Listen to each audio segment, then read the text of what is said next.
What's up everyone, GameDad here, and we are back with part 3 of my current Game Boy Advance collection. So, let's just dive right in and check out what games there are. First, we have Pokemon Emerald version released by Nintendo in 2004. Now, unfortunately, my copy of this game, it just did not want to work in my Retron 5, so I wasn't able to capture any footage of it. But this one coincides with Ruby and Sapphire that were released around the same time, and just gives you another take on the adventure, just like typical Pokemon games usually do. Next up, we have Pokemon Leaf Green version, released by Nintendo in 2004, and this game was kind of a reimagining of the original Pokemon Green game, which was a Japan-only exclusive. In the US, we only got Red and Blue, and then eventually we got Yellow, which kind of coincided with the TV show that was going on at the time. So this one, it gives you a huge graphics update, it gives you some new features into the game, some new gameplay elements, and it just takes you on a classic Pokemon adventure. Here is the second of 3, that is Pokemon Ruby version, released by Nintendo in 2002, and this one goes along with Pokemon Emerald and Pokemon Sapphire, and takes you on the same kind of adventure, but with different legendary Pokemon and different Pokemon being available in different areas in the game. So in order to complete your entire Pokedex, you actually have to play all 3 games to be able to get all of the different creatures. So this game, it's fun, it's just like the other 2 that came out at the same time. It's just, you know, a new legendary Pokemon for you. And here we have the third one for this generation, and that is Pokemon Sapphire version, released by Nintendo in 2002. And just like Emerald and Ruby, it takes you on the same adventure, just gives you a different legendary Pokemon, which you can kind of see flying in the background right there. And in this game, I mean, I really like this generation over, say, the DS versions, because I just found these ones to be more fun. It was before they kind of started overcomplicating the games with too many mechanics, and this one really expanded on the already vast Pokedex. So it was fun to be able to play this one versus some of the newer ones. And here we have Pokemon Mystery Dungeon Red Rescue Team, released by Nintendo in 2005, and this started a whole franchise of Pokemon games where you actually played as the Pokemon instead of as a trainer. So it was kind of cool to have the Pokemon go on their own kind of solo journey adventure thing. And in this, you are on the Red Rescue Team, you're going out, you're helping different Pokemon, completing different tasks, all so that you can go through the story of this game. And I gotta say, these games are actually really fun, and I really like the ones that came out on 3DS. Alright, so here we have Power Rangers Dino Thunder, released by THQ in 2004, and this game is really fun. It actually has some pretty decent gameplay mechanics. It's smooth, it's not really clunky at all, it's got really great graphics, and instead of limiting you to, like, you know, a generic punch and kick, like maybe say an old Batman kind of game, this game, it actually gives you different moves that you can do. You have aerial combat, you have ground, you have crouch, you have different things that you can do to play through this game, and it's really fun when you do it. Here is Rayman Hoodlum's Revenge, released by Ubisoft in 2005, and I actually prefer this Rayman game versus some of the other console ones because this one gives you that nice kind of perspective view. It still gives you elements of 3D while remaining in not necessarily a 2D world, but a more simplistic view. You don't have open camera angles or anything like that, but there's still a lot happening in the game, and it's really fun to go on that collectathon with Rayman and just play through the story of the game. Here's another one of those combo carts, that is Risk, Battleship, and Clue, released by DSi Games in 2005. And in this game, as you can see right here, I'm rocking out some Battleship. It just takes you through classic board games in video game form, and it's a lot of fun to have things like this on the go. I mean, if you like board games, then this is the kind of game for you. It gives you all the handheld action you could want and all the board game action you could want. It's a lot of fun.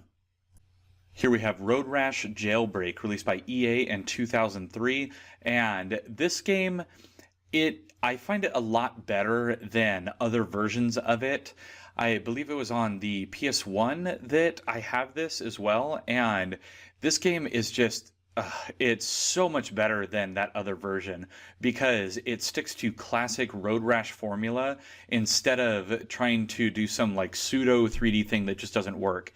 I mean, as you can see here, it looks just like a Road Rash game, but with updated graphics. And right there, this is exactly why I play a Road Rash game.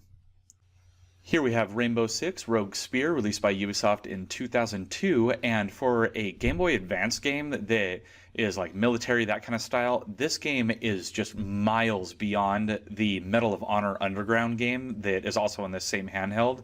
I mean, as you can see, you have kind of squad-based combat. You got you and 3 other people in your squad. You go around and you fight the baddies. I mean, this game, it controls extremely well for what it is, and it's just a ton of fun to go through and execute all the different missions that this game has. Here is LEGO Star Wars 2, the original trilogy by LucasArts, released in 2006. And this one, I think, takes a much more streamlined approach than the previous LEGO game that I showed in another video.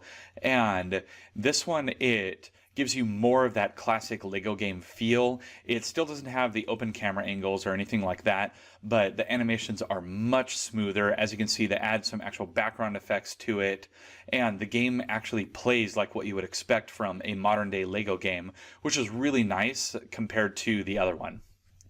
And here is yet another movie adaptation. That is Shark Tale, released by Activision in 2004.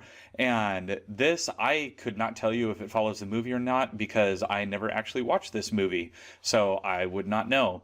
But you go around and it has a very like Echo the Dolphin kind of vibe to it. It controls the same way. You get like a couple new attack style things, and I guess the fish in this game is able to do that in the actual movie.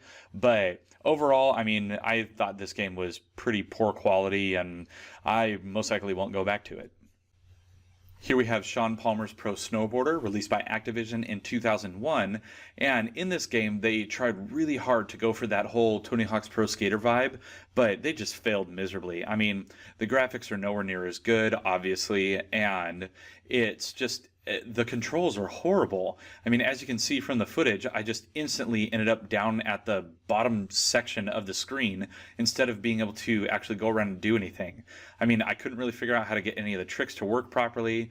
It was super hard to tell if I was ever in the air or on the ground, and it just wasn't a good game. And here we have Sonic Advance 3, released by Sega in 2004, and this game is actually a continuation of what became a pretty popular franchise on the Game Boy Advance with these Sonic Advance games. You go through classic Sonic gameplay. They do add some more like 3D elements to the game, really taking advantage of the Game Boy Advance hardware. But overall, I mean, at its heart, it is still a Sonic game, and it has classic Sonic tunes to it, and overall, it's just a fun game. I mean, I really enjoyed playing through it. And last up for this video, we have the SpongeBob SquarePants movie, released by THQ in 2004. And this is your typical action platformer, 2D side-scrolling kind of thing, where you go through and you're just playing with SpongeBob characters this time. It seems like there's a million of these kind of games out for various consoles, and I mean, everyone always tries to copy the Mario formula, but it doesn't always work. In this case, it didn't really work in my opinion. So there you have it, everyone. That is everything that is currently in part 3 of my current Game Boy Advance collection. Now next week we'll be covering the final part, part 4, to showcase everything else that is left in the collection. So be sure that you hit those like and subscribe buttons as well as that notification icon so you get an alert whenever those videos come out. And if you like this video and you have suggestions for more games that I should add to the collection, please be sure to leave a comment down below. Now, as always, I'm GameDad. I thank you guys for watching, and I'll catch you later.